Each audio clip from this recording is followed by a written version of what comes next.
திருச்சிற்றம்பலம். அரம பார்வதி பதே அரர மகாதேவா. தென்னாடுடைய சிவனே போற்றி, எந்நாட்டவர்க்கும் இறைவா போற்றி. திருச்சிற்றம்பலம். ஒழியான திருமேனி உமிழ்தானோ மிகமேவும் கழியார வரும் யானை கடல் நாழும் மறவாமல் அழியாழுமல தூவும் அழியார்கள் உளமாற வெளியாகும் வலிதாய வினை கூட நினையவே. திருச்சிற்றம்பலம். தில்லை கூத்தபெருமான் திருவடிகளை சிறமேற்கொண்டு குருமகா சன்னிதானங்கள் பொற்பாதம் பணிந்து அடியவர் மக்கள் பொற்பாதம் பணிந்து இன்றைய கந்தர அலங்கார சிந்தனையிலே நமக்கு சென்ற வாரம் ஒரு 29வது பாடல் ரொம்ப அருமையான ஒரு பாடலை பார்த்தோம். கடத்தில் குரத்தி பிரான் அருளால் கலங்காத சித்தத்திடத்தில் புனையென யான் கடந்தேன் அப்படின்னார். எதை கடந்தேன் அப்படின்னா வெங்காம சமுத்திரத்தை கடந்தேன் அப்படின்னார். சாதாரண சமுத்திரம் இல்லை, வெண்காம சமுத்திரம் என்று மிக அதாவது கடக்க முடியாத ஒரு சமுத்திரத்தை கடந்தேன் அப்படின்னார். எதை வைத்து கடந்தேன் அப்படின்னா கடத்தில் இருக்கக்கூடிய குரத்தி பிரான் அருளால், முருகப்பெருமானுடைய அருளால். இங்கே கலங்காத, அதில் இன்னொரு வார்த்தை சொன்னார், கலங்காத சித்தத்திடத்தில், அதையே புனையாக கொண்டு கடந்தேன் என்றார். அருமையான ஒரு பாட்டாக நமக்கு அமைச்சு கொடுத்திருக்கிறார். அதுக்கு அடுத்த பாடலாக இன்றைக்கு அமைந்திருப்பது அப்படியே, அதாவது இந்த உலகம் என்பது இன்றைக்கு நமக்கு அனுபவ பொருளாக காட்சிப்படுகிறது. அனுபவித்து கொண்டு இருக்கிறோம். எப்படி அனுபவித்து கொண்டு இருக்கிறோம்? மனம் மொழி மெய்களால் அனுபவித்து கொண்டு இருக்கிறோம்.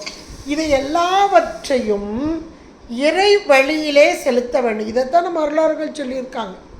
நம்ம அப்பர் பெருமான் இதைத்தான் சொல்கிறார். அதில் அங்கமாலை, ஒவ்வொரு அங்கத்திற்கும் ஒரு வேலையாக, அது கோவிலுக்கு போகிறதுன்றது இதுக்கு தான் வந்தது, வேறு எதுக்கும் இல்லை. ஏன்னா இந்த உடல் சார்பு அப்படின்றது இது மாயாகாரிய சார்பு. இது மீண்டும் மீண்டும் மீண்டும் உலகத்தை நோக்கித்தான் நம்மை செலுத்தும். தூலமான பொருள், தூலமான ஒரு நிலையில் தான் நம்மளை செலுத்தும். அப்போ இன்பங்கள், கண்ணுக்கு எது இன்பம், செவிக்கு எது இன்பம் அப்படின்றதுல அந்த வழியிலேயே உலகத்தை நோக்கி நம்மை செலுத்தும். அந்த உலகத்தை நோக்கி செல்ல செல்ல செல்ல மீண்டும் மீண்டும் மீண்டும் பிறவி என்ற ஒரு பெரும் துன்பம். அதைத்தான் சென்ற பாடலில் வெங்காம சமுத்திரம் அப்படின்னார். பிறவியாகிய இந்த துன்பம் நமக்கு நீங்க வேண்டுமென்றால் இந்த உலகம் எனக்கு மாறுபட்ட பொருள், எதிர்பொருள், துன்பம் தரும் பொருள், இன்னும் சொல்லப்போனால் துன்பம் தரும் பொருள். இப்படி நாம் உணர வேண்டும். இப்படி உணர்றது சாதாரண உணர முடியுமா? ரொம்ப கஷ்டங்க. ஒரு 60 வயசை கடந்துட்டோன்னா கூட இவ்வளோ நாள் நான் இப்படி சாப்பிட்டேன், இப்போ என்னால் சாப்பிட முடியலையேன்னு அந்த பொருளைத்தான் நான் விரும்பி சாப்பிட்றதுல ஈடுபடுறேனே ஒழிய, போதி இவ்வளோ நாள் சாப்பிட்டேன் வேண்டான்னு தள்ளுறதுக்கு என்னால் முடியுதானா? முடியலை. அதுக்கு காரணம் இவ்வளவு நாள் அனுபவித்த ஒன்றை, அது தவறு சரின்லாம் எனக்கு தெரியாது, அது எனக்கு கொடுக்கப்பட்டது, நான் அனுபவித்தேன். இப்போ அதை போய் வேண்டாம் அப்படின்னு சொன்னால் என்னால் முடியுமா? ரொம்ப ரொம்ப கஷ்டம். இப்போ இந்த அருளாளர்கள் நமக்கு இந்த நூல்கள்லாம் எப்போ கிடச்சிருக்கு? வயசான பிறகு, இன்னும் சொல்லப்போனால் வேலையிலேருந்து ரிட்டையர் ஆன பிறகு தான் இந்த புத்தகத்தை நம்ம எடுத்திருக்கோம். வீட்லேயும் பிள்ளைங்க இருந்தால் கல்யாணம் கட்டி அதுகளெல்லாம் ஒரு பொறுப்பில் அனுப்பிச்ச பிறகு தான் இந்த புத்தகத்தை கையில் எடுத்துருப்போம். அப்போ இந்த நூல்கள் சொல்கிற வழி எது அப்படின்னா, உடல் சார்போடு கூடிய உலகம் அனுபவத்திற்கு வந்தால் மீண்டும் மீண்டும் மீண்டும் துன்பமாகிய பிறகு, அப்போ அந்த துன்பத்திலிருந்து நாம் மீள வேண்டும் என்றால் அது வெண்காம சமுத்திரமாகத்தான் சொன்னார். சித்தத்திடத்தில் புனையன, அது எந்த அந்த சித்தமாகிய உயிருடைய அறிவு அப்படின்னு சொல்லலாம்னா, உயிரோட அறிவு தானாக செயல்படாத கருவிகள்னால் செயல்பட்டு இருக்கு.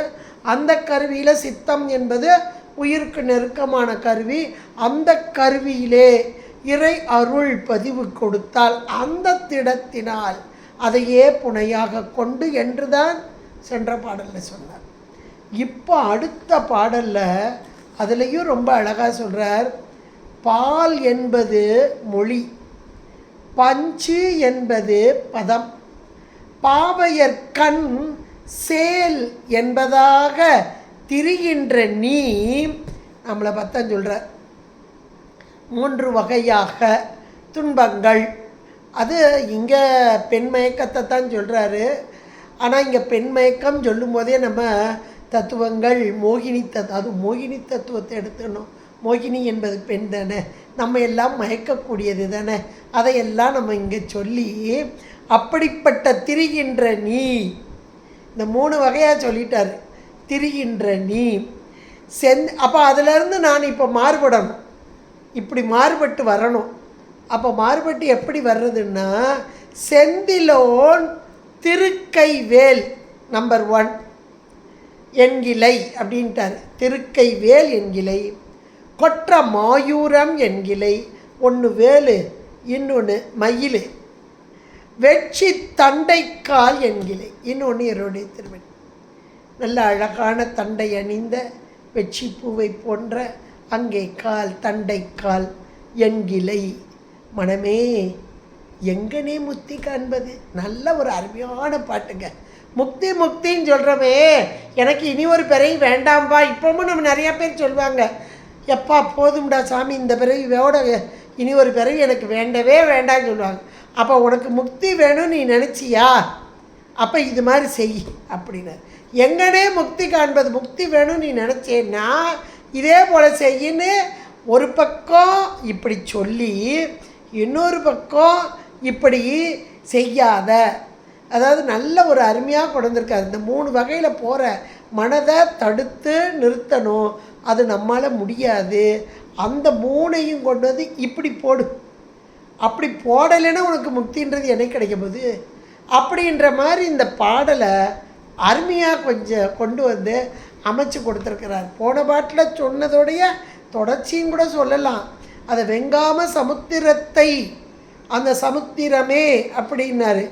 அந்த சமுத்திரத்தை கடக்கிறதுக்கு எனக்கு புனையென யான் கடந்தேன்ட்டார் ஒரு வார்த்தையில்.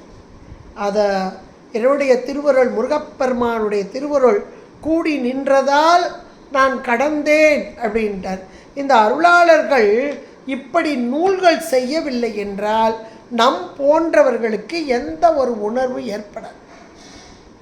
இன்றைக்கி நூல்கள் படிக்கிறோம். சகலவர்க்கு ஆன்மாக்களாகிய நமக்கு நூல் வழியாகத்தான் படிப்படியாக இப்போமே நம்மளுக்கே தெரியும், நீங்களே உணர்ந்திருப்பீங்க. இதே கந்தர் அலங்காரம் தான் முந்தியும் படித்தோம், இப்போவும் படிக்கிறோம், இனிமேலும் படிக்க போகிறோம். முதல்ல படித்ததுக்கு இப்போ படித்ததுக்கு ஓரளவுக்கு வித்தியாசம் தெரியுது. முதல்ல ஒன்றுமே தெரியாது, ஏதோ பாடணும் அவ்வளோதான் தெரியும். நாளன் செய்யமணி தான் செய்யமணி அப்படின்னு படித்தோம். இப்போ அதை சொல்லும்போதே ஆகா, இந்த முருகப்பெருமானுடைய திருவருளால் எனக்கு வரக்கூடிய துன்பங்களாம் நீங்கும் அப்படின்றத அங்கே பட்டியல் போடுறாரு அப்படின்றது ஓரளவுக்கு நமக்கு புரியும். இன்னும் படிக்க படிக்க படிக்க படிக்க அதில் ஊறி எனக்கு துன்பமே வராது, அந்த முருகப்பெருமான் திருவடியே நான் சேவித்து கொண்டிருக்கேன் அப்படின்ற உரைப்பு நமக்கு வந்து, இது 3 நிலையாக இப்போமே நம்ம பார்க்குறோம், இதை அனுபவித்து பார்த்துக்கிட்டு இருக்கோம். அப்போ நூல்கள் என்பது எதற்காக அப்படின்னா, சொன்ன மாத்திரத்தில் நமக்கு புரியுதா, படித்த மாத்திரத்தில் புரியுதா, இல்லை, படிப்படியாக படிப்படியாக. இதுதானே ஆன்மாக்களுடைய நிலை. அந்த அறிவில் இருக்க அறியாமை கொஞ்சம் கொஞ்சமாக அதை நீக்கிறதுக்காகத்தான் சுவாமி இந்த அருளாளர்களை இங்கே கீழே இறக்கி அவருக்காக சொல்லலை, ஆனால் தன் மீது இந்த குற்றத்தை ஏற்றிக்கொண்டு தான் சொல்கிறார். அவர் தன் மீது தான் செஞ்ச மாதிரி சொல்கிறார். அப்படி இல்லை, நமக்காக ஏற்றிக்கொண்டு இந்த அருள் நூல்கள் தரப்பட்டது என்றால் நாம் இதை கேட்டு அல்லது படித்து உணர்ந்து இந்த நல்ல வழியை தேர்ந்தெடுக்க வேண்டும். இன்னும் சொல்லப்போனால் வழிபாடு என்பது என்னன்றதையே அழகாக சொல்லிட்டார். வழிபடுதல், இந்த நூல் வழியாக உணர்ந்து இப்படி இறைவனை வழிபட்டால் மேலான நிலையை அடையலாம் அப்படின்றத போன பாட்டிலையும் சொல்லிட்டார், இந்த பாட்டிலையும் சொல்லிட்டார். இதை நம்ம சாதாரண உணரணுன்னா ஒரு எக்ஸாம்பிள் எடுத்துக்குவோம். இப்போ ஒரு பலசர கடை இருக்குது இல்லை, இப்போ இந்த காலத்துக்குன்னா ஒரு டிபார்ட்மெண்ட் ஸ்டோரே வச்சுக்கோங்க. அந்த டிபார்ட்மெண்ட் ஸ்டோரில் மாதத்துக்கு ஒரு நாள் நம்ம போய் மளிகை ஜாமான் காய்கறி எல்லாம் நம்ம போய் வாங்கிட்டு வருவோம். அது ஒரே இடத்துல இருந்தால் ரொம்ப சௌகரியமாக இருக்கும்னு இப்போ ஒரே இடத்துல மல்டி பர்பஸ்ன்னு போட்டு வச்சுட்டாங்க. என்னென்ன வாங்கணுமோ ஒரே இடத்துல போய் வாங்கிட்டு வந்துடுறோம். சரி, அப்படி வாங்கும்போது இப்போ அங்கே கடைக்காரர் ஓனர் இருக்கிறார், கல்லாப்பட்டியில் இருக்கிறார். நாம் போய் எல்லா பொருளும் வாங்கிட்டு வரோம். பலசரக்கு ஜாமான் ஒரு பக்கம், காய்கறி ஒரு பக்கம், இப்படி எல்லாமே வாங்கிட்டு வர்றோம், வீட்டுக்கு கொண்டு வரோம். கொண்டு வந்து அந்த மாதத்துக்கு உரிய ஒரு மாதத்துக்கோ அல்லது ஒரு 10 நாளைக்கோ வாங்கிட்டு வர்றோம். வீட்டில் வந்து ஒவ்வொரு பொருளையும் ஒவ்வொரு நாளும் சமைத்து பக்குவப்படுத்தி அதை அந்தந்த நாள் உணவு உண்றோம். சரியா? இது ஒரு வகை. அப்போ அங்கே வாங்கிட்டு வந்து இங்கே நம்ம ஸ்டோரேஜ் பண்ண வேண்டியதை பண்ணி அப்பப்போ எடுத்து கொஞ்சம் கொஞ்சமாக சமைச்சு சாப்பிட்றது ஒரு வகை. இதே பலசரக்கு கடைக்காரர் அல்லது அந்த ஷாப் அதுக்கு ஓனர், அவர் வீட்டில் தினந்தோறும் வழிபாடு, சாப்பாடு, அன்னதானம் எல்லாம் வைக்கிறார். அப்போ அவரும் அந்த கடையிலேருந்து தான் எல்லா பொருளையும் எடுத்து நல்ல வகை வகையாக சாப்பாடு ஒவ்வொரு நாளும். அப்போ அங்கே வர்றவங்களா, அப்பா அவர் மாதிரி முடியாதுப்பா, தினந்தோறும் இங்கே அன்னதானம் கொடுக்குறார், தினந்தோறும் இங்கே வழிபாடெல்லாம் நடக்குது, நாங்கள்லாம் போகிறோம், நாங்களாம் போய் அனுபவிக்கிறோம், இப்படியெல்லாம் சொல்லி அதில் கொஞ்சம் பேர், எல்லோரும் போகிறதில்ல, எல்லோரும் எல்லா இடத்துக்கும் போகிறதில்ல, போகிறதுக்கு வாய்ப்புகள் எல்லாமே குறைவெல்லாம் இருக்கும். ஆனால் ரொம்ப கண்டிப்பாக போகணும், அவங்க வீட்டுக்கு போகணும், வழிபாடு செய்யணும், அப்படியே சாப்பிட்டுட்டு வரணும், மகேஸ்வர பூஜையாக கொடுக்குறாங்க, சாப்பிட்டு இப்படி போகிறவங்களும் இருக்காங்க. இப்போ யோசிச்சு பாருங்கள், இந்த பலசரக்கு கடை அல்லது டிபார்ட்மெண்ட் ஸ்டோர் இதிலிருந்து வர்ற பொருள் நமக்கு பணம் கொடுத்து பொருளாக வந்து அதன் பின்பாக சமைச்சு நம்ம சாப்பிட்றோம். ஆனால் அதே பொருள் நன்றாக சமைக்கப்பட்டு சாப்பாடாகவே தரப்படுகிறது, சாப்பாடாகவே தரப்படுகிறது. அந்த சாப்பாடையும் எல்லாரும் போய் சாப்பிட்ற மனம் இல்லை. யாருக்கு?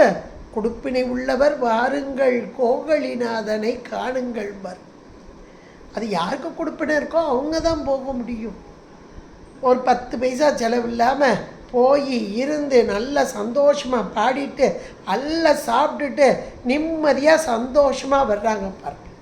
இப்போ இது எப்படிப்பட்டது அப்படின்னா, நான் நூலை வாங்கி படித்து அல்லது கேட்டு கொஞ்சம் கொஞ்சமாக உணர்ந்து அந்த வழியில் அது பாதி புரிஞ்சு பாதி புரியாமல் சில நேரம் திருப்பி உணர்ச்சியாக, ஏன்னா என்கிட்ட இருக்கிற மலம் ஆணவமாக திருப்பி உணர்ச்சியாக இப்படியெல்லாம் வர்றது இது ஒரு வகை. ஆனால் இதே ஆன்மா சில நேரங்களில் ஒரு பக்குவ நிலை அடையும் போது நேரடியாக குருநாதரிடம் சென்று அவர் திருவடி கீழிருந்து உபதேசம் கேட்டு மேலான உணர்வு பெறுது பாருங்கள். அது செட்டியார் வீட்லேயே சாப்பிட்ட மாதிரி தான். இங்கே செட்டியார்கிட்ட கடையில் இப்போ ஜாமானை வாங்கி வீட்டில் வச்சு சமைக்கிறது ஒரு பக்கம், செட்டியார் வீட்டில் நடக்கக்கூடிய உபதேசத்தை கேட்டு அங்கேயே சாப்பிட்டு அப்படியே ஒரு இன்பத்தை அடைகிறது ஒரு பக்கம். இது குருவின் நேரடி உபதேசம், இது நூல் உபதேசம். ரெண்டுமே இந்த உலக மக்களாகிய நமக்கு இறைவன் யாருக்கு எப்போ எப்படி கொடுக்கணுமோ அப்படி கொடுக்குறார். எல்லாரும் போய் உபதேசம் வாங்க முடியாது, குருவுடைய நேரடி பார்வைக்கு வர முடியாது, ஒரு சிலருக்கு வாய்ப்பு கிடைக்கும். எல்லாரும் டிபார்ட்மெண்டல் ஸ்டோரில் போய் அரிசி பருப்பு எல்லாம் வகை வகையாக வாங்குகிறாங்க. அன்னன்னைக்கு கொஞ்சம் கொஞ்சம் வாங்குறவங்க இருக்காங்க, மொத்தமாக வாங்குறவங்க இருக்காங்க, வகை வகையாக சமைச்சு சாப்பிட்றவங்க இருக்காங்க. என்னங்க இதெல்லாம் சாப்பிட்டா சமைச்சாலும் என்னால் சாப்பிட முடியாது, சாப்பிட்டாலும் எனக்கு ஜீரணாகாது, இப்படிப்பட்டவங்களும் இருக்காங்க இல்லையா? இதே போல் அப்போ இறைவன் எல்லா ஆன்மாக்களுக்கும் ஒரே மாதிரி கொடுக்கல, ஒவ்வொருத்தருக்கும் ஒவ்வொரு மாதிரி கொடுத்துருக்குறார். இன்றைக்கி சிவராத்திரி, நல்ல ஒரு சிவராத்திரி, காலையிலேருந்து விரதமாக இருந்து சாப்பிடாமல் இருந்து கோயில் கோயிலாக போய் நாங்கள் இன்றைக்கி நவகைலாயம் போயிடுவோம், காலையிலே போயிடுவோம், ராத்திரி ஃபுல்லாக சுற்றுவோம், நாளைக்கு காலையில் தாங்க வீட்டுக்கு வருவோம், அப்புறம் தாங்க விரதம் விட்டு சாப்பிடுவோம். இப்படி இருப்பவர்கள் ஒரு சிலர் இன்றைக்கி இருக்கிறாங்க. நாங்களும் ஒரு காலம் அப்படிலாம் அந்த ஓடணும் ஓடிக்கிட்டே இருக்கோம். ஆனால் ஒரு சிலருக்கு எல்லா நேரம் பகல் நேரம்லாம் போக முடியாது, சாயங்காலம் போவோம், எத்தனை கோயில் போக முடியுதோ போவோம். அது சாயங்காலத்துக்கு பிறகு மட்டும் சாப்பிடாமல் இருப்போம், அதுக்கு முந்தையெல்லாம் எங்களால் இருக்க முடியாது. இப்படி இருப்பவர்கள் ஒரு சிலர். இதெல்லாம் அந்தந்த காலகட்டத்தில் அவரவர்களுக்கு இறைவன் வகுத்தது. இதிலையும் இறை வழிபாட்டோடு கூடி நம சிவாய அல்லது சிவாய நம என்ற மந்திரம், 5 எழுத்து மந்திரத்தை இடைவிடாது உச்சரித்து கொண்டு, அது இருந்த இடத்துல இருந்தே செஞ்சாலும் பரவாயில்ல, ஓடிக்கொண்டே செஞ்சாலும் பரவாயில்ல, கோவிலில் இருந்து கொண்டே செய்தாலும் பரவாயில்ல, நடந்து கொண்டே செய்தாலும் பரவாயில்ல. இன்றைக்கெலாம் அந்த பக்கம்லாம் கைலாய ஓட்டம்னு ஒன்று வைப்பாங்க, சிவராத்திரி ஓட்டம்னு. அந்த 12 இடங்கள் கோவில்கள் அப்படியே ஓடியே போவாங்களாம். எல்லாம் ஒரு 2 கிலோமீட்டர் 3 கிலோமீட்டரில் இருக்குது அப்படின்னாலும் அப்படியே ஓடி ஓட்டம், சிவராத்திரி ஓட்டம்னே வைக்கிறாங்க. இது மாதிரி ஒவ்வொருத்தரும் ஒவ்வொரு விதமாக வழிபாடு. நீ இப்படியெல்லாம் செய்யாத, அப்படியெல்லாம் என்கிட்ட வர முடியாது, சாமி யார்ட்டையா சொல்லியிருக்காரா, நீ இப்படி தான் செய்யணும், இப்படியெல்லாம் செய்ய வைக்கக்கூடாது, அதை நான் ஏற்றுக்க மாட்டேன், ஒரு காலம் சொல்ல வேண்டும். யாருக்கு எது முடியுமோ அதை செய்தால் போதும். ஏன்னா இறைவனுடைய கணிப்பு அதுதான். அந்தந்த பக்குவத்திற்கு ஏற்றாற் போல் அந்தந்த இடத்துல சாமி தாங்க கொண்டு வந்து சேர்க்குறாரு. நாம் போய் சேர்ந்தோம், நான் படித்தேன், நான் உணர்ந்தேன் அப்படின்ற இடமே நம்மகிட்ட கிடையாதுங்க. எனக்கு என்ன பக்குவம் இருக்குன்னு எனக்கு தெரியாது, சாமிக்கு தெரியும். ஏன்னா அவர் உள்ளேருந்து பார்த்துட்டே இருக்கார். பார்த்து ஆஹா இது கொஞ்சம் பக்குவமாயிட்டு, இதை கொண்டு இந்த இடத்துல போட்டுருவோம், அப்போ இது இன்னும் கொஞ்சம் தேறிடும் அப்படின்னு இங்கேருந்து அங்கே கொண்டு வந்து போடுறார், அங்கேருந்து அங்கே கொண்டு வந்து போடுறார். அதுக்கு வேண்டிய உபதேசம், அதற்கு வேண்டிய நூல், அதற்கு வேண்டியதான வழிபாட்டு முறை, இது எல்லாத்தையும் வகுத்து கொடுக்கும் இறைவன். இவ்வளோதான். இந்த பாடல் அப்படிப்பட்டது தாங்க. ஏன்னா இவர் அருணகிரி பெருமான் அந்த நிலையில் இருந்தார், மேலான நிலையில் இருந்தார்.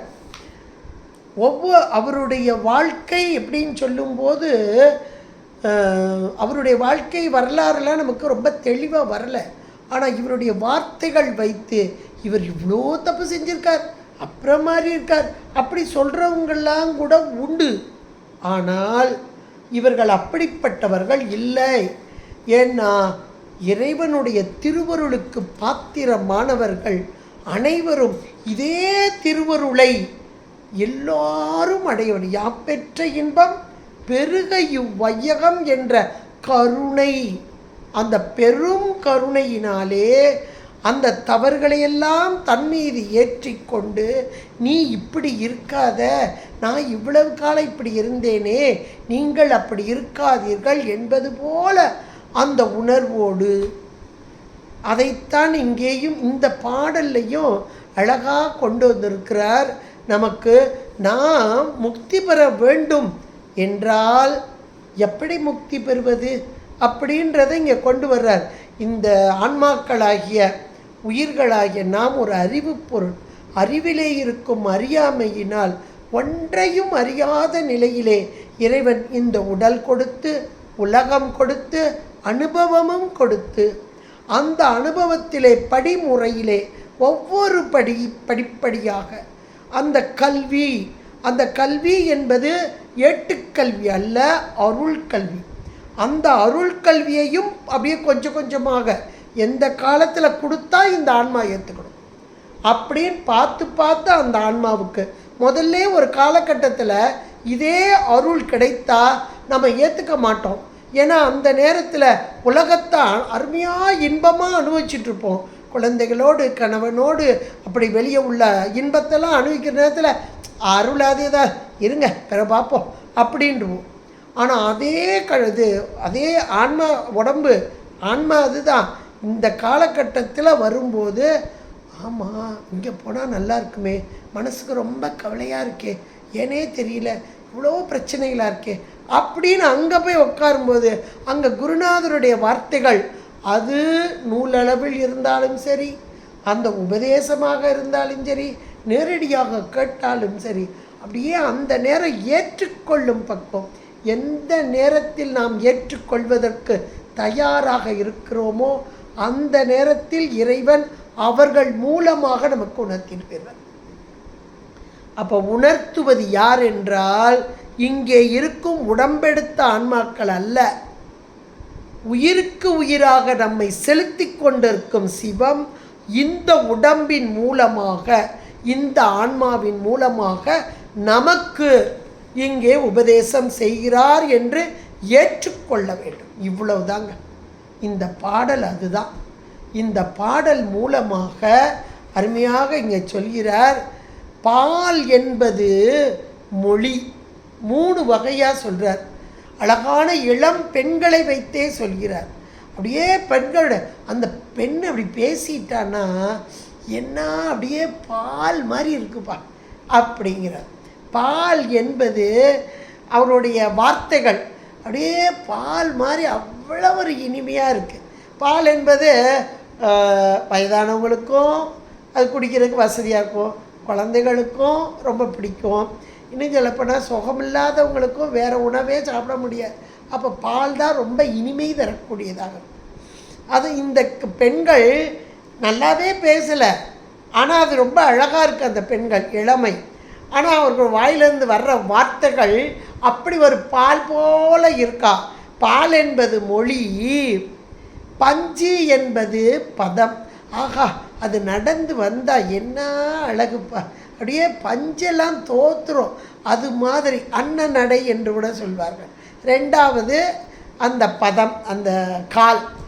அடுத்து 3வது அவருடைய கண், பாவையர் கண் சேல். 3 வகையாக சொன்னாரா. இந்த 3ம் ஈர்க்குது, இழுக்குது. அவங்க நடையை பார்த்தாலே பார்த்துக்கிட்டே இருக்கணும் போல இருக்குது, அவங்க பேசுகிறத கேட்டுக்கிட்டே இருக்கணும் போல இருக்குது, அவங்க கண்ணை பார்த்துட்டே இருக்கணும் போல, அப்படி கூர்மையாக தைக்கிற மாதிரி இருக்குது. அப்படி 3 வகையாக சொன்னார். இந்த 3ம் நம்மை எங்கேயோ நகழ்த்திட்டு போகுது. எங்கே கொண்டு போகுது? உலக இன்பத்தில் ஆழ்த்தி கொண்டிருக்கிறது. ஆஹா, இந்த பெண்ணு பேசும்போது அப்படியே அதிலே இருக்கலாம் போல இருக்கே, இது நடக்கும்போது அது பக்கத்திலே இருக்கலாம் போல இருக்கே. இது ஒரு ஆடவனுக்கும் பெண்ணுக்கும் உள்ளதாக இருந்தாலும் கூட பெண்களாகிய நமக்கும் மனதில் ஒரு காமம் வரும்போது, ஆசை வரும்போது இப்படித்தான் வரும். உலக இன்பம் இப்படித்தான் வரும். மீண்டும் மீண்டும் மீண்டும் இதையே செய்ய வேண்டும், மீண்டும் மீண்டும் மீண்டும் இதன் பின்பாகவே செல்ல வேண்டும் என்று தான் வரும். இதை நம்முடைய மனதை படம் போட்டு காமிச்ச மாதிரி இந்த 3 வகையாக இங்கே சொன்னார். இப்போ இந்த 3லிருந்து நம்ம வெளியே வரணுமே. அது எப்படிங்க வெளியே வர்றது? 3 வகையாக நம்மளை உலக நோக்கி இழுத்து செல்லுது. 3லேருந்து நம்ம எப்படி வெளியே வர்றது? அதுக்கு இந்த பாடலிலேயே கொடுக்கிறார் பாருங்க. எப்படி கொடுக்கிறார் அப்படின்னா, இந்த பெண்களின் சொல், அதுதான் பால் என்பது மொழி அப்படின்னார். அந்த 3யுமே பெண்களை வத்தே சொன்னார். இந்த 3யுமே நாம் எப்படி காண வேண்டும் அப்படின்னா, இந்த பெண்களுடைய கண்களை பார்க்கும் போதெல்லாம் எது தோன்றணுமா? முருகப்பெருமான் கையில் இருக்க வேல் தோன்றணுமா? அந்த வேல் எப்படி இருக்க அழகாக கூர்மை. இந்த பெண்களுடைய கண்ணை பார்த்தாலே அப்பா நம்மளையே பார்க்குற மாதிரி இருக்குது, என்ன ஆழமாக மனசை போய் தைக்குது. இப்படித்தானே முதல்ல நினச்சோம். ஆனால் இப்போ இவர் என்ன சொல்கிறார்? இதுலேருந்து நீ தப்பிக்கணுமா? இப்படி நினை. இதுக்கு பேர் என்னென்னா, செய்யுள்ள இந்த நிரல் நிறை, நேர்நிரல் நிறை, எதிர் நிரல் நிறை அப்படிம்பாங்க. நேர்நிரல்னா ஒன்று சொன்னால் நான் கடைக்கு போயிட்டு அதை வாங்கிட்டு அப்படியே வீட்டுக்கு வந்தேன் அப்படின்னா, இங்கே 3 முதல்ல கடைக்கு போனேன், அதை வாங்கினேன், அப்புறம் வீட்டுக்கு வந்தேன். இப்போ வீட்டுக்கு வந்தேன்னா கடைக்கு போகும்போது அதை வாங்கினேன் அப்படி சொல்கிறேன். அப்போ கடைக்கு போனால் எதை வாங்கினேன்றத இங்கே முதல்ல கடைக்கு போனதை சொல்லி 3வதாக அந்த வாங்கினதை சொல்கிறது. அப்போ இது எதிர் நிரலாக இங்கே 3 வகையாக இது சொன்னாரா? எதை சொன்னார்? முதல்ல பால் என்பது மொழின்னு சொன்னார். ஆனால் இப்போது நம்ம பாவையர் கண் சேல் அப்படின்றத எடுத்துக்கிடுவோம். இதுதான் இங்கே எதிர் நிரல் நிறையா வருது. அப்போ பாவையர் கண் சேல் என்பதாக அப்படி போய்கிட்டு இருக்க நீ செந்திலோன் திருக்கை வேல் என்கிளை. அப்போ அந்த கண் எப்படி தெரியணும் அப்படின்னா கையில் இருக்க வேலாயுதமாக தெரியணும். இந்த கண்ணை பார்த்தோன்னே ஆகா முருகப்பெருமான் கையில் இருக்கும் வேலாயுதம் போல தெரிகிறதே. இது ரொம்ப கஷ்டம். எப்படி அப்படின்னா ஒரு பொருளை பார்த்து இன்னொரு பொருளாக மாற்றி நினைக்கிறதுன்றது ரொம்ப கஷ்டம். ஆனால் நம்ம வரலாறு எடுத்து பார்த்திங்கன்னா, வரலாறு புராணம் கூட நான் சொல்ல மாட்டேன், வரலாறு என்ன வரலாறு அப்படின்னா வரகுண பாண்டியன்னு ஒரு மன்னன். இந்த மன்னன் எந்த ஒரு பொருள் அழகான பொருள் சிறப்பான பொருள் இருந்தது அப்படின்னா அது இறைவனுக்கு உரியது அப்படின்னு நினைப்பானா. என்ன ஒரு எண்ணம் பாருங்களேன். இன்றைக்கும் நீங்கள் அங்கெல்லாம் போனீங்கன்னா அந்த படம்லாம் போட்டு திருவிடை மருதூரில் அப்படி ஒரு அழகாக இருக்கும். அந்த வரகுண பாண்டியன் அவனுக்கு ரொம்ப நாள் கல்யாணமே செய்யாமல் இருந்தான் வேறு அந்த வரலாறு சொல்லுது. அப்புறம் திருமணம் ஆகுது. திருமணம் ஆனோடனே அந்த மனைவியை பார்க்குறான். ஆகா என்ன ஒரு அழகு. பார்த்த உடனே மனைவியுடைய அழகை பார்த்தோடனே அழகான ஒரு பொருள் அல்லது மேலான ஒரு பொருள் இறைவனுக்கே உரியது அப்படின்னு இந்த பெண்ணை அப்படியே அழைச்சிட்டு போய் அங்கே இறைவன் திருமுன்பாக ஒப்படைத்தான். இறைவா இவ்வளவு ஒரு அழகான பெண், அது உனக்கே உரியவள். பெருமை மிகுந்த பொருள் அழகு மிகுந்த பொருள் மேலான பொருள் எல்லாம் உனக்குரியது. சிவார்ப்பணம் என்று சொல்லிட்டு விட்டுட்டு வந்துட்டான். மறுநாள் காலையில் போகிறான். முதல்ல குருக்கள் போகிறாரு. கையை மட்டும் வெளியே இருக்கு, ஒரு பெண்ணுடைய கை. இப்போ இந்த பார்க்குறார். பார்த்த போது மன்னன் பார்த்துட்டு இவனுக்கு எப்படி தெரியுதான், ஐயோ இந்த பெண்ணை கடவுள் ஏற்றுக்கலையே சாமி ஏற்றுக்கலையே அப்படி நினைக்கலையா. யோசிச்சு பாருங்களேன். சாமி ஏற்றுக்கிடலன்னு யோசிக்கலை. என்ன யோசிக்கிறான்? ஆகா இந்த கையை பிடிச்சு நான் கூட்டிகிட்டு வந்தேன் இல்லையா, அதனால இந்த கை தீட்டுப்பட்டது. தான் மேலே தான் தப்பு, சாமி மேலே தப்பு இல்லை. என்ன ஒரு உணர்வு பாருங்களேன். நம்மளான்னா நான் எவ்வளோ கஷ்டப்பட்டு இன்றைக்கி முழிச்சிருந்து விரதம் இருந்து கோயிலுக்கெல்லாம் போனேன், எனக்கு இப்படி ஒரு கஷ்டம் வரலாமா அப்படின்னு நாம் நினைப்போம். நமக்கும் சாமிக்கும் வரகுண பாண்டியனுக்குள்ள வித்தியாசத்தை பாருங்கள். ஆனால் அந்த வரகுண பாண்டியன் அப்படியே நினச்சான். நினச்சிட்டு அந்த கை மேலே தெரியுதே, அப்போ என்னுடைய தவறு, இந்த கையனை பற்றி கொண்டு வந்தேனே அது எச்சில் பட்ட பொருளாயிட்டோ அப்படின்னு ரொம்ப வருத்தப்பட்டு அழுத மாத்திரத்திலே இறைவனை, அது இறைவா ஒரு பொருள் நிவேதனம் ஆகணும்னா அது சுத்தமாக கொண்டு வரணும், நான் உனக்கு சமர்ப்பிக்க வேண்டிய முறையில் சமர்ப்பிக்கலையோ என்று அழுத மாத்திரத்திலே இறைவன் அப்படியே உள்ளே ஏற்றுக்கொண்ட. எல்லோரும் காண இதை செய்ய வேண்டும் என்பதன் பொருட்டாக இப்படி செய்தோம் அப்படின்னு இறைவனுடைய அசரீரிகள். என்ன ஒரு அன்பு பாருங்களே. நாம் இந்த கோணத்தில் பார்ப்போமா? பார்க்கணும். இது ஏதோ புராண கதை இல்லை, வரலாறு, உண்மை, நடந்த உண்மை. அப்போ எல்லாம் இறை செயல், எல்லாவற்றையும் இறைவனாக பார்ப்பது. அப்படி பார்த்தால் நமக்கு கண்டிப்பாக முக்தி என்பதை இந்த பாடல் மூலமாக அழகாக நமக்கு சொல்லிட்டார் பாருங்க அருணகிரி பெருமான். அதில் முதல்ல என்ன சொல்கிறார் அப்படின்னா, பாவையர் கண் சேல், அதை முதல்ல எடுத்துக்கிட்டோம். அதை பார்த்தோன்னே நமக்கு என்ன தெரியணும் அப்படின்னா, அந்த பெண்களுடைய அழகான அந்த கண்கள் அது நீண்ட அழகான வேல் போன்று, செந்திலோன் திருக்கை வேல் என்கிளை. அப்போ அப்படி நினைக்கணும்.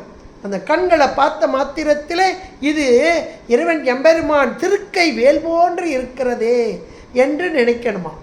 அடுத்து பஞ்சு என்பது பதம், என்பதாக திரிகின்ற நீ செந்திலோன் கொற்ற மாயூரம். மாயூரன மயில்.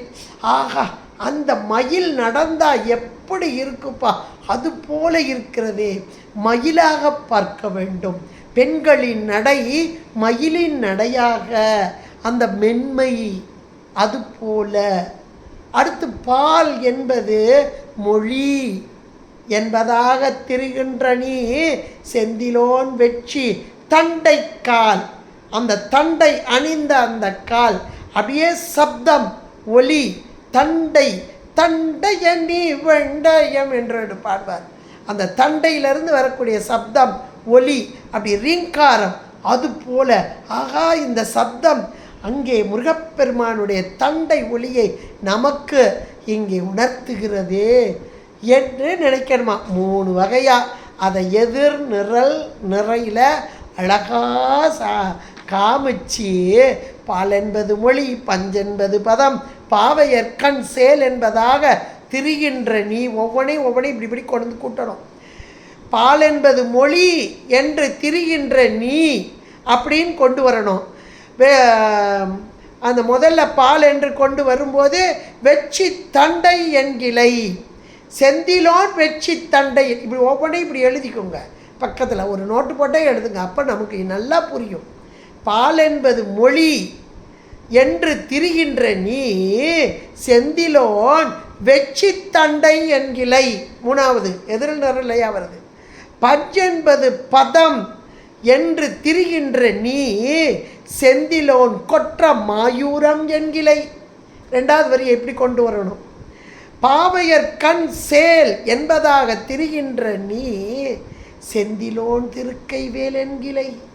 இப்படி 3 வகையாக சொல்லி இப்படி உணர்வோடு இறை வழிபாடு.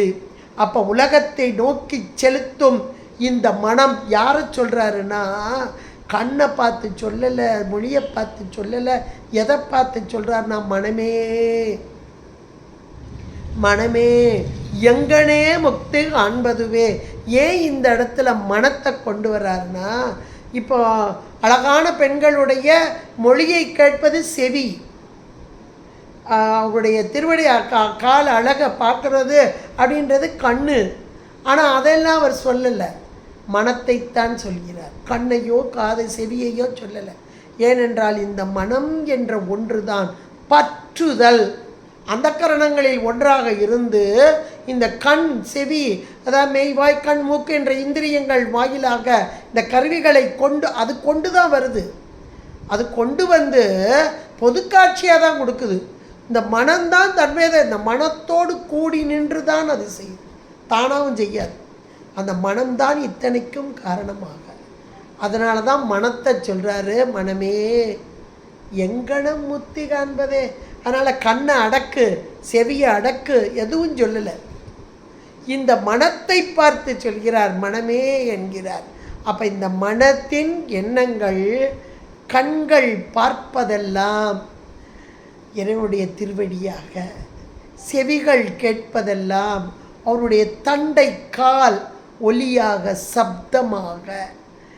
இங்கே கண்கள், அப்புறம் இந்த மொழி என்பது கேட்கிறது தான், அந்த பாதம் என்பதும் காண்கிறது தான். அப்புறம் அவருடைய கண்கள் அப்படின்றது இதுவும் கண்ணால் தான், கண்ணால் செவியால் தான். அப்போ இந்த மனம் வாக்கு காயம் 3ஆலும் எது செயல்பட்டாலும் மனதின் கண் தான் அவை எத்தனையும் செயல்படக்கூடியதாக இருக்கிறது. மனதை அடக்கு என்று சொல்லவில்லை, மனதை இறைவனிடம் செலுத்து. இப்படி போகிற மனசை இப்படி கொண்டு வா, அவ்வளோதான். இதையே பார்க்குறேல்ல, அதெல்லாம் முருகராப்பார். எல்லாவற்றையும் இந்த வடிவிலே காண்பது. அதுக்கு தான் நம்ம அருளாளர்கள், நம்ம எல்லாரையுமே சொல்லலாம். இதில் வரகுண பாண்டியனை சொல்லியாச்சு. இது மட்டும் இல்லை, வரகுண பாண்டியன் மட்டும் இல்லை, நீங்கள் எந்த அருளாளர்கள் எடுத்தால் ஞானசம்பந்த பெருமான்லாம் ஒவ்வொரு தலத்துக்கு போகும்போது அந்த தலத்து அழகையெல்லாம் எடுத்து சொன்னார். அழகை சொல்லும் போதெல்லாம் இறை அருளை சொன்னார். அங்கிருக்கும் அழகு, அங்கிருக்கும் செழிப்பு, வளமை இதுக்கெல்லாம் காரணம் இறை சாநித்தியம். அப்போ இறை அருளாக பார்த்தல், அத்தனையும் இறை அருளாக பார்த்தல். இந்த பூம்பாவை எழுப்பும்போது பாருங்க, அதான் தவ முதல்வன் என்று சொல்வார். தவ முதல்வன் சம்பந்தன்னா ஏன் அப்படின்னா 16 வயது யௌவன பருவம், காளை பருவம். ஆனால் இந்த 12 வயது பெண்ணாக பூம்பாவை எழும்பிய போது அந்த பெண்ணின் அழகு இவருடைய கருத்தில் பதியவில்லை, இறை அருள் பதிந்து, இறை அருளின் தன்மை, அந்த இறை அருளின் பெருமை அங்கே இவர் உணர்ந்தார் என்றால் இதெல்லாம் இவர்களுடைய அந்த பெருமையான குணத்தை சொல்லக்கூடியதா. அதைத்தான் இந்த பாட்டில் 30வது பாட்டில் பால் என்பது மொழி, பஞ்ச் என்பது பதம், பாவையற்கண் சேல் என்பதாக திரிகின்ற நீ செந்திலோன் திருக்கைவேல் என்கிலை, கொற்ற மாயூரம் என்கிலை, வெச்சி தண்டை கால் என்கிலை, மனமே எங்கனே முக்தி காண்பதுவே என்பதாக நமக்கெல்லாம் சொல்லும் அற உரையாக, அறிவுரையாக, அருள் உரையாக. இதுதான் அருளாளருடைய உரைங்க. இதை கேட்டு கேட்டு கேட்டு நாமும் கொஞ்சம் கேட்டு சிந்தித்து நாமும் ஒரு பக்குவ நிலையை அடைய வேண்டும். என்ன பக்குவம்னா, காட்சிப்படும் உலகமெல்லாம் இறையருளோடு கூடியது. இந்த இறை அந்த காட்சிப்படுற பொருள் தெரியக்கூடாது, இறை அருள் தெரியும். என்றைக்கு இறை அருள் தெரிந்து விட்டதோ இனி ஒரு பிறவி என்பது நமக்கு கிடையாது, மானுட சட்டை கிடையாது. இறைவனுடைய திருவருளுக்கு பாத்திரமாகி திருவருளோடு கூடியிருப்போம். இன்றைக்கு சிவராத்திரி நல்ல நாள். எதை செய்தாலும் எப்படி வழிபாடு செய்தாலும் அத்தனையும் திருவருளே. அதை அப்படியே ஏற்றுக்கொள்ளணும். ஏற்றுக்கொள்ளும் தன்மையை நமக்கு தரணும். யார் தரணும்னா குருவருளும் திருவருளும் தர வேண்டும். குருவாக வந்து திரு தர வேண்டும். குருவாக மானுட சட்டை தாங்கி வந்த அந்த குரு, அது யார் என்றால் திரு. அது உபதேச மொழியாக, நேரடி உபதேசமாக 2 வகையிலையும் செய்யும். உபதேச மொழியாகவும் தரும், நேரடி உபதேசமாகவும் தரும். அரவணைப்பாக, சொல்லால் அரவணைப்பு, நேரடியாக அரவணைப்பு, இதையெல்லாம் அனுபவிக்க வேண்டும். அனுபவிக்கும் பொருள் உயிர். அனுபவித்து அனுபவித்து திருவருளோடு கூடி அந்த திருவருள் அங்கே பேரருளாகிய இறைவனோடு நம்மை கூட வைத்து அந்த சிவம் தரும் பேரின்பத்தில் நாம் திளைத்து மீண்டு வாரா வழியை அடைவோம் என்று கூறிக்கொண்டு கேட்டு மகிழ்ந்த அனைத்து நல்ல உள்ளங்களின் பொற்பாதம் பணிந்து உங்களிடமிருந்து விடைபெறுகிறேன். நன்றி, வணக்கம். திருச்சிற்றம்பலம். ரம பார்வதி பதே ரர மகாதேவா. தென்னாடுடைய சிவனே போற்றி, எண்ணற்றவர்க்கும் இறைவா போற்றி. திருச்சிற்றம்பலம்.